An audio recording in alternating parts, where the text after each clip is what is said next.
ছোলা ভুনা তো অনেকভাবেই খেয়েছেন, তবে এই রেসিপিতে ছোলা ভুনা করে খাওয়ালে সবাই আপনার প্রশংসা করবে। সামনে তো রমজান মাস চলে এসেছে, রমজান মাসে এইভাবে করে ছোলা ভুনা করে দিবেন, পরিবারের সবাই অনেক বেশি পছন্দ করবে এবং অনেক মজা করে খাবে। চলুন তাহলে আমি কিভাবে ছোলা ভুনাটা করেছি রেসিপিটা আপনাদের সাথে শেয়ার করি।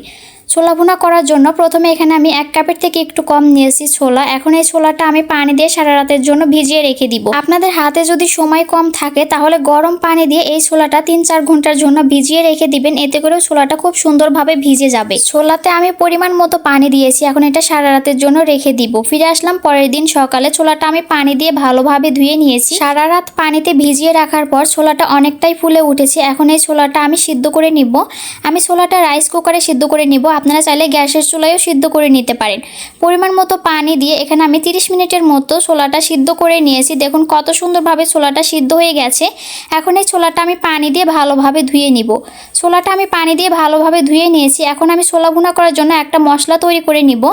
1 চামচ নিয়েছি আদা রসুন বাটা, 1/2 চামচ জিরা গুঁড়া, 1/2 চামচ ধনিয়া গুঁড়া, 1/2 চামচ নিয়েছি হলুদের গুঁড়া, 1/2 চামচ দিয়েছি গরম মশলা গুঁড়া এবং স্বাদ মতো লবণ। এখন একটু পানি দিয়ে মশলাটা ভালোভাবে মিশিয়ে নিব। এখন এটাকে একটা সাইডে রেখে দিব।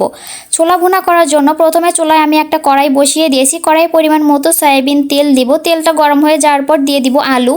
এখানে আমি একটা আলু খোসা ছাড়িয়ে এরকম ছোট ছোট করে কেটে নিয়েছি। এখন আলুটা হালকা করে একটু ভেজে নিব। আলুটা যখন হালকা করে একটু ভাজা হয়ে যাবে এই পর্যায়ে আমি দিয়ে দিব পেঁয়াজ কুচি। এখানে আমি 2টা পেঁয়াজ কুচি দিয়েছি।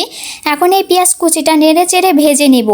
ভাজতে ভাজতে যখন পেঁয়াজটা একটু হালকা নরম হয়ে যাবে এই পর্যায়ে দিয়ে দিব কাঁচামরিচ। এখানে আমি কয়েকটা কাঁচামরিচ ফালি দিয়েছি। ঝালের জন্য এখানে আমি শুধু কাঁচামরিচই দিব, আপনারা চাইলে গুঁড়া মরিচও দিতে পারেন। এরপর আমি আগে থেকে যে মশলাটা পানি দিয়ে মিশিয়ে রেখেছিলাম ওই মশলাটা দিয়ে দিলাম। এখন এই মশলাটা একটু সময় নিয়ে ভালোভাবে কষিয়ে নিব। মশলাটা ভালোভাবে কষিয়ে নিয়েছি। এখন এখানে সিদ্ধ করে রাখা ছোলাগুলো দিয়ে দিব।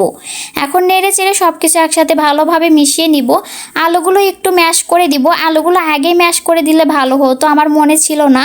আমি আলুগুলো একটু ম্যাশ করে দিয়েছি। এরপর এখানে আমি পরিমাণ মতো পানি দিয়েছি। এখন পানি দিয়ে ছোলাটা এখন নেড়ে চেড়ে দিয়ে ঢেকে দিব।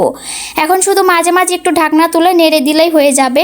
ছোলা থেকে পুরোপুরি পানি শুকিয়ে গেছে। এখন নেড়ে চেড়ে আর একটু ভেজে নিব। আমার ছোলা ভুনা করা হয়ে গেছে। ছোলা ভুনাটা আমি একদম মাখো মাখো করে নিয়েছি, দেখতে কিন্তু অনেক বেশি লোভনীয় লাগছে। ছোলা ভুনাটা এখন আমি প্লেটে নামিয়ে নিব। এই ছোলা ভুনাটা খেতে কিন্তু অনেক বেশি মজা লাগে। আজকে শুধু আপনাদের সাথে ছোলা ভুনার রেসিপিটাই শেয়ার করলাম। এই ছোলা ভুনাটা শসা, টমেটো, পেঁয়াজ কুচি এবং কাঁচামরিচ কুচি দিয়ে মাখিয়ে খেতেও কিন্তু অনেক বেশি মজা লাগে। ওই রেসিপিটা আজকের আপনাদের সাথে শেয়ার করলাম না।